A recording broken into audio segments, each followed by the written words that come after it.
So example of probably a dependent student where they are required to get it. So what is great and new about the FAFSA application is not only can the student go in and fill out their side, close it down, and your mom who's over in Memphis can go in with her FSA ID, fill out her part, you sign yours, mom sign hers. It makes it so much easier. So the FAFSA application, when we think about that, that's your free application for federal student aid. So when we think about federal student aid, what would you think of it being? Money for college. What type of money? Loan. Got you. Another one? Say it loud. Grants. What else? Scholarship. Now, got two sets of people in this classroom. We got non-traditional students who we consider over 25. And then we have deepened students who are under 25, okay? So when we think about scholarships, deepened students just graduating high school, you're eligible as you open up your brochure. State of Tennessee, we offer several types of scholarships.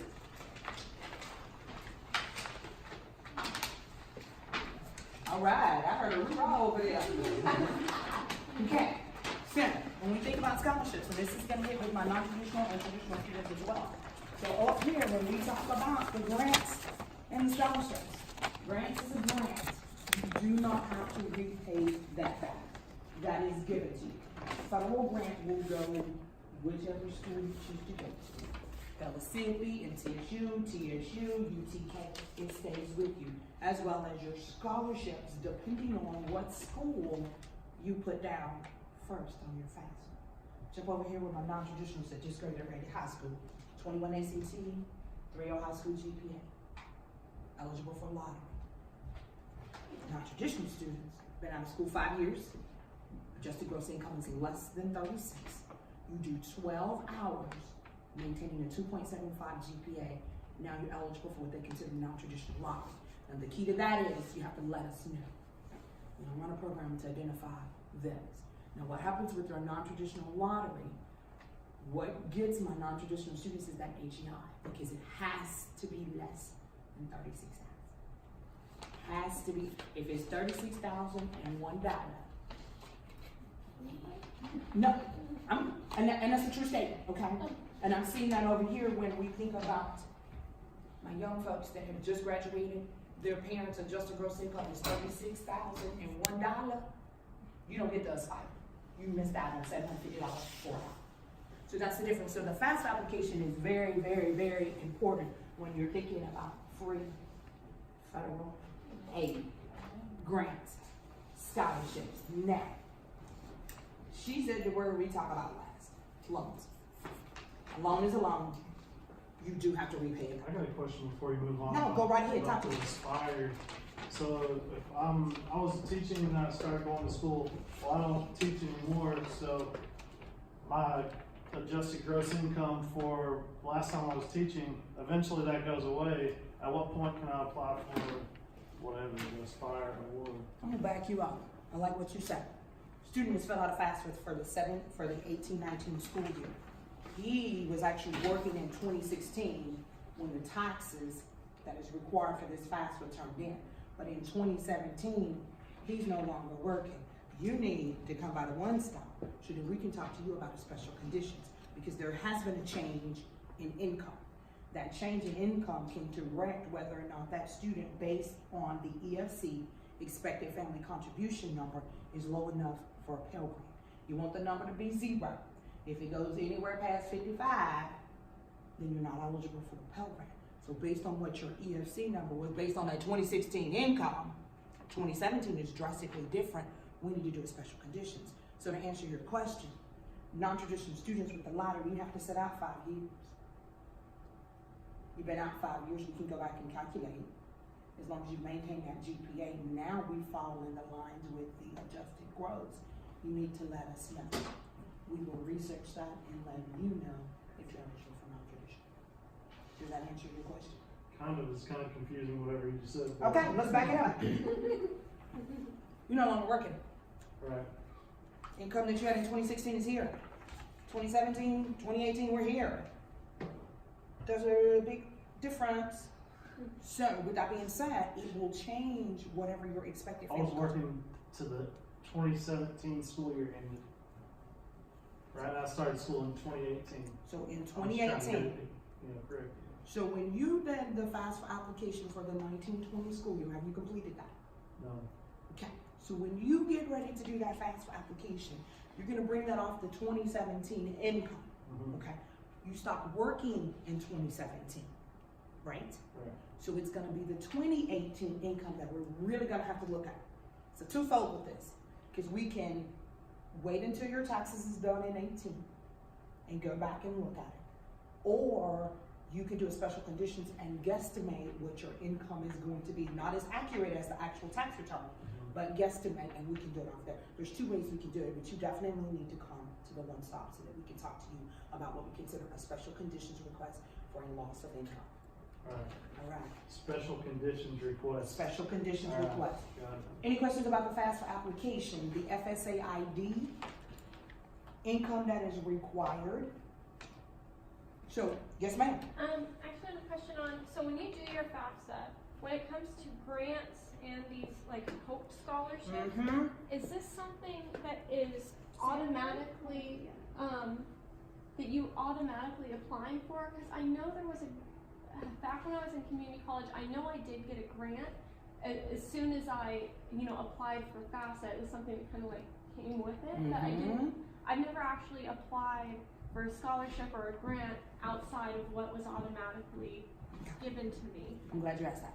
So what happens is you fill out the free application for federal student aid. Mhm. FAFSA is your acronym. Free application for federal student aid. So when you think about your federal aid, it's coming from the federal government. Mhm. So automatically, based on the expected family contribution number that you get, anywhere from 0 all the way up to 99999, determines Pell Grants, loans. And when we think about loans, you have two options on a loan: subsidized eligibility or unsubsidized. So based on what that EFC number is, determines grants, how much subloan, and how much unsubloan. So grants are automatically given. You choose to transfer to Pellissippi in the spring.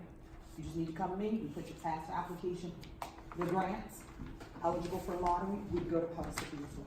Okay? It's a change of institution form that we use that is done online, that a student can change their institution and it's live. I've seen students do it 1 minute and they're paid the next. So when you do the federal application, it does pull up your grants, and depending on what school you have put down on that FAFSA will determine where your information is going to go. If you only put one school, they get it. If you put 2 or 3 schools, they get it, but the school that gets paid is the first school. Okay. So when we think about your scholarships, I'm gonna jump over here to those that will be graduating May 2018, they have to do a FAFSA application in order to get the loan. Okay? Now, there's a stipulation and deadline to this. Students must do the FAFSA application by September 1 in order for me to pay them for the fall. This year, I've seen more students that didn't do it by September 1. I got 3, an example that I can let you know that did not do it. Mhm. So we have a lottery team in the back. I go back there and I say, will we contact TSAC to see if the student can be made? I got one that will graduate in December, one that, and the other 2 will graduate in May. So the question was, during all of this time, we have to justify why we asked TSAC to change that date. No questions asked, they changed it on that. No questions asked. But the thing with the one stop, this is what I will tell you, come to the one stop. I work with you, I'll go to bat for you, I'll do whatever it is, because that is what I'm supposed to do for you. That's why we are over there at design. Like, he's not sure about his income in the FAFSA application. I was even stressing, come on over there and let us help you with that information. So same with you, scholarships. Now, any military people in here? Okay, so we talk about Helping Heroes grant, your Chapter 33 vet benefits. I know this particular semester benefits didn't get paid like they should. And so what happens is with my military students, what happens is they are entitled to that grant even if the Chapter 33 pays for full tuition. That is an entitlement. I can't take the public grant away. Federal student aid, federal, so they can get it. So most students who are military, I got a classroom that I talked to at the University of 1010. I encourage you to fill out a FAFSA application to see if you qualify for any grants. Because if your vet benefits pays for it, the grants is actually belonging to you. And so that's why we want to take a look at you to see where you stand because of the change in income. Helping Heroes, that is something new that is paid at the end of the semester. Chapter 33 benefits are paid at the beginning. Helping Heroes is paid at the end. So those are some scholarships that are coming from the state. We have students who do a dual enrollment, okay? We probably have, I don't know the exact number, but we have several students that do dual enrollment here. There is a dual enrollment grant a student can get. Example being, my daughter who graduated high school in 2007 did dual enrollment at our community college back home in Mont. She was able to, number one, utilize my discount as well as get the dual enrollment grant. So, I'm thinking wiser and smarter. I got two little ones that's coming along. The goal is they're gonna come out of there with their associate's degree in high school. That's my goal for them, okay? So with that being said, I'm gonna jump over here to my lottery students. You come in with an associate's degree, you're considered a junior. You have 2 years left, okay? Light bulb went off on you. Yeah. That's cool. It is. No, it really is, because I'm thinking long term. I got a 6-year-old and a 9-year-old. Okay? They got to go to school. But by the time they go to school, y'all already pay what? $5,000? Round figure per semester for tuition. Think about what it's going to be if you don't have children when your children get ready to go to school. So dual enrollment is designed for the students to not only get the high school credit and the college credit at the same time. Let's take advantage of it. I want mine to come out with an associate's degree. So they come out of high school with an associate's degree? In 2015, my younger sister graduated from Manchester. There were 5 students who had their associate's degree before they had their diploma. Because Montlo's graduation was before the high school graduation. I'm first generation college student. I know. This is like blowing No. my mind. And that's, we're here to educate you because you have to pass this along the way. Okay? It doesn't stop at this table in here. Okay? It doesn't stop. We continue to pass the knowledge on. So you being a vet, you know another vet, hey, y'all might need to go over there to one stop and check out your financial aid. You getting any type of assistance, hey, you might want to go check out your financial aid. First generation college student, as we think about scholarships. How many of you know we have a currently enrolled scholarship general application? 2? No? None? February 15th. It's your deadline. February 15th. You go to the scholarships page, and underneath it says currently enrolled. You click on it, you do a general scholarship application. Answering some questions. You sign in using your pipeline username and password. I've done it each year. The questions are real simple. Are you a first generation college student? How can you get back far as diversity? He's military, so he gets something back from that. Okay? It's general questions that it's going to ask you once you submit the application. It goes over here, and then down here, it will submit all of those scholarship applications that you meet the criteria for. How does it do that? You sign in with your pipeline username and password. So it's connecting everything for your major, the classes that you've taken, all of that. And so once you're done with that, you got the top. It'll tell you, here's something that we recommend. Are you interested in student teaching? Yes or no? Nope. Submit that application. February 15th is your deadline. So, as you transition out of fall, finals are over with, middle part of December. What you got going on? You ain't got class no more. What you doing? General scholarship application. That's when I recommend it. I really do, over the Christmas break. Because trying to do it during the fall semester and trying to finish up with your finals as well as registering for spring semester, that's a lot going on. So once finals is over with, you take that day that you would normally be in class, take that time, do that general scholarship application. Not hard, very easy. The easiest I've seen in the 14 years. Very quick and easy, okay? And the reason I say go ahead and do the general scholarship application, used to be in previous years, we had 1 semester scholarship applications. Student would come to the financial aid office when we relocated over in Coke Administration Village, fill out an application. We had to decide if that student should receive a scholarship. Now it's a little bit different. The computer does it for us. If you've done a general scholarship application and we have leftover funding, there is a possibility, even though you didn't get one during the school year, there's a possibility you get a 1 semester scholarship. Light bulb went off again, didn't it? Cool. It's cool. Everything's so cool. Any questions about scholarships? If I already have a bachelor's degree, how do I know what I can do, what I can't do? What you can and can't do. What you can do. What I can get and what I can't get. Let me use it this way. What you can't get anymore, because, and that's a good question. He currently has his first bachelor's degree. So once you receive that first bachelor's degree, that federal assistance is gone. So now what we are in is we're in loans. Loans. Depending on how much you took out with the first undergraduate determines what you have left to complete the second bachelor's degree. Remember, loans, subsidized, unsubsidized. So I completed my first bachelor's degree in education. I'm coming back now for a second degree in business education. Guess what I did? I used up all my sub eligibility on the first undergraduate. So my loans now are unsub. Okay. So what you want to try to do, encourage me with this. If I'd have known what I know now, I wouldn't have took the path of the second degree. I would have taken those prerequisites and jumped into my master's. But the prerequisites was an equivalent of a second degree. From education first, I wanted to do accounting. So then what did I have to do? I had to rethink that. Still want that business side of things. So what did I do? I went business ed. And now my classes cut it out. 6 classes to second degrees. 90% degree works, passing rate. Everybody know about degree works? I hear a head shake. No. How many people don't know about degree works? Okay. I get happy about degree works because it's all going to tie into your financial aid. You have to be taking those courses towards your program of study in order for financial aid to pay. If you're not in those courses, your financial aid won't pay. So everyone has this on their pipeline account. You can see your degree progress. Used it this morning on a young lady. She didn't think she didn't know where she was. We're 83% towards graduation.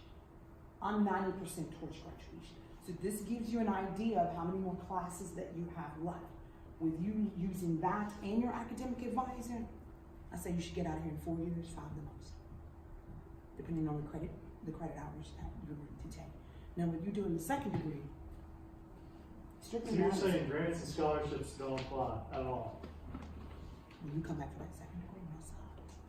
Well, that's what I'm here for. I'm here to get that money, that free money. Now, I will tell you this, you have to, because this is federal and state, there may be departments and foundations that may be willing to run along with that second degree. The example being our June Anderson Women's Center, non-traditional. On our website, they have a lot of scholarships out there. You have to read the fine print. They may be willing to give it if you're working on the second bachelor's. I know If particularly. only there was an organization that could help me, like a one-stop or something. Well, what we do at the One Stop, you come over and I show you. I'm trying to show you today. I'm going to show you where to go and show you what's out there for you. That's not a problem. I'm going to show you what is available to you. But There's not a lot. There's not a lot. Second degree. it's not. I'm just going to be honest. And it just depends on your major Yeah.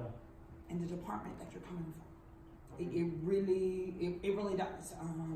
Example being, I'm going to use teaching as an example. You want to go back and you want to get your teacher license.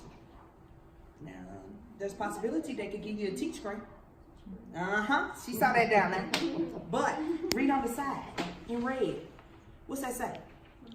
Loan forgiveness. So what's that mean? You gotta take the loan first, And then, I'm gonna give you the grant.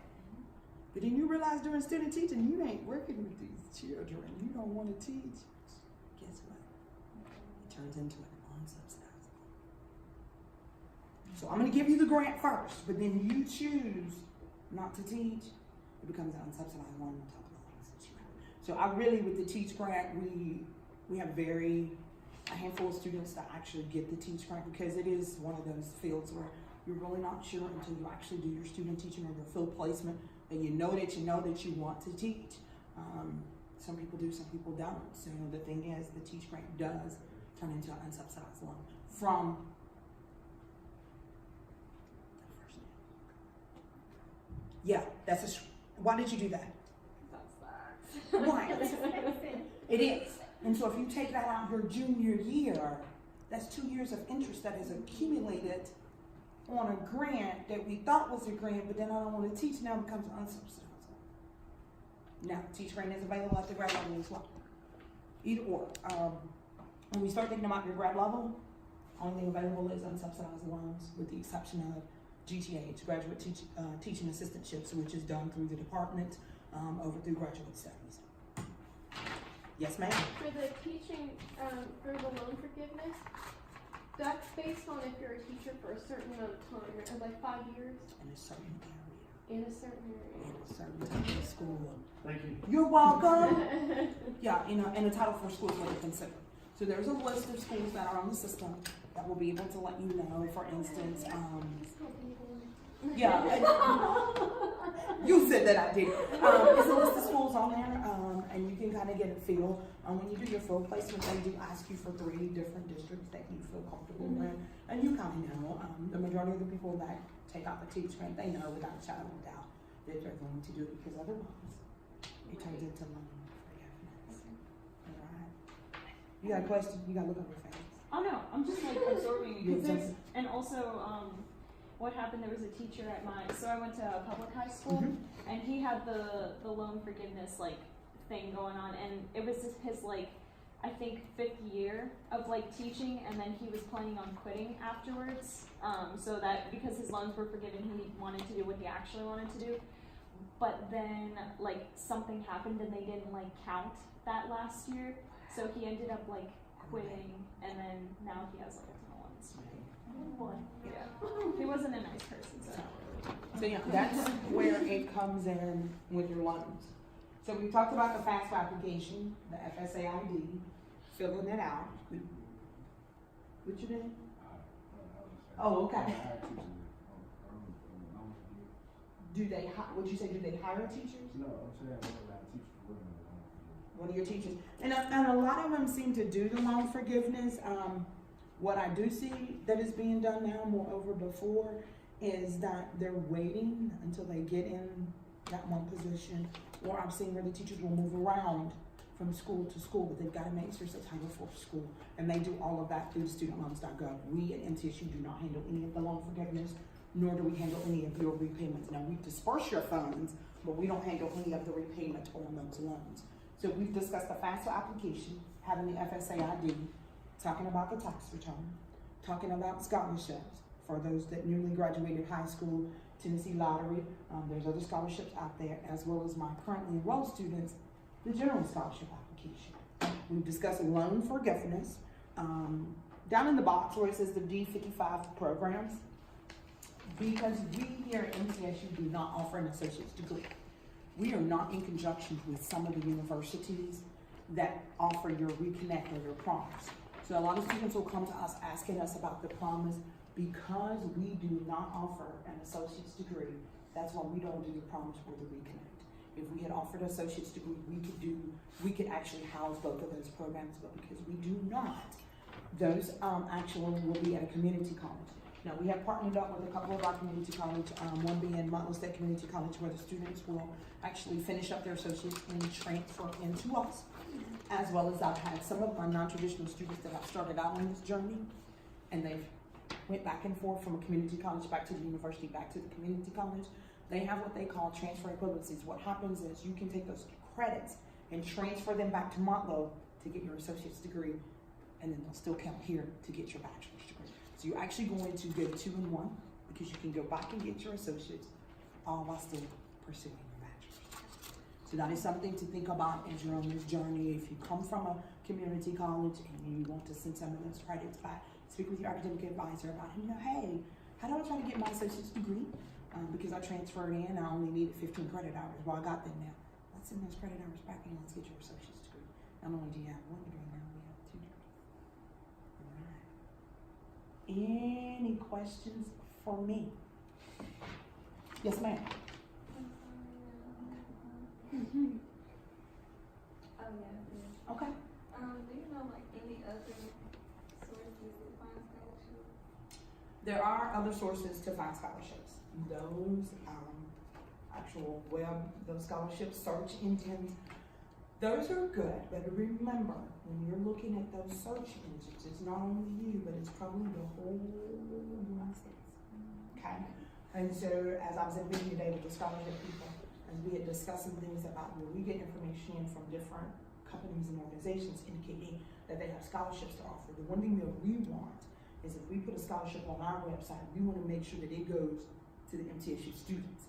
I don't want you in competition for a $250 scholarship when it's for the United States.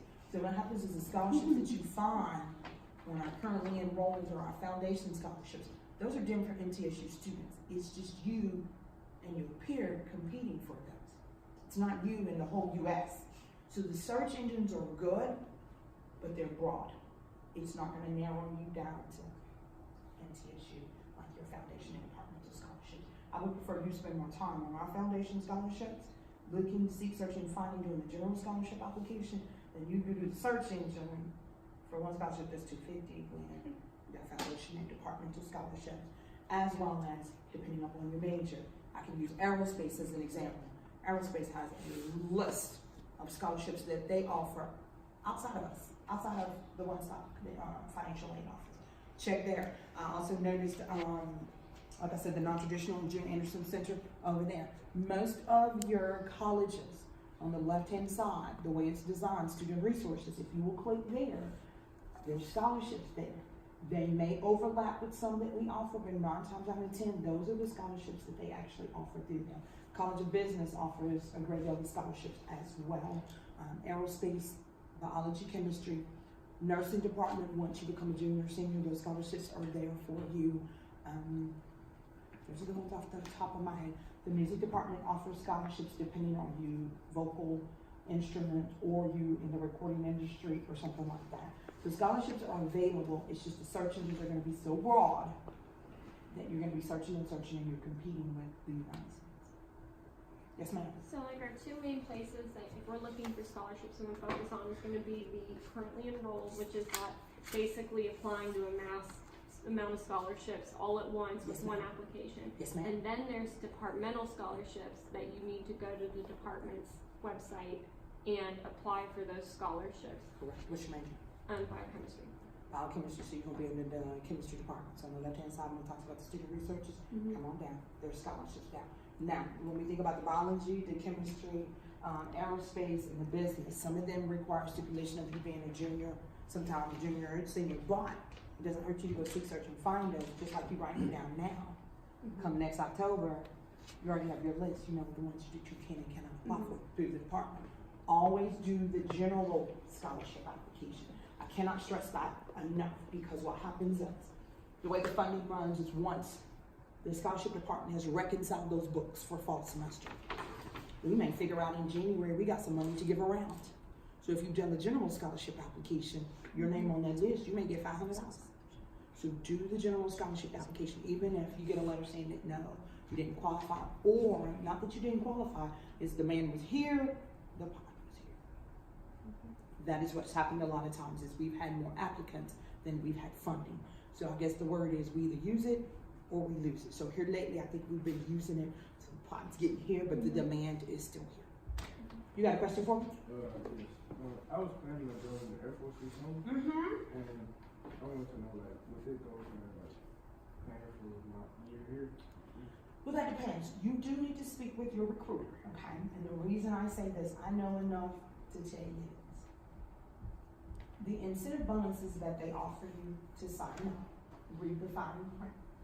Will they, can they, and should they pay for my first year of school? The question being is, what type of aid did you get that first year of school?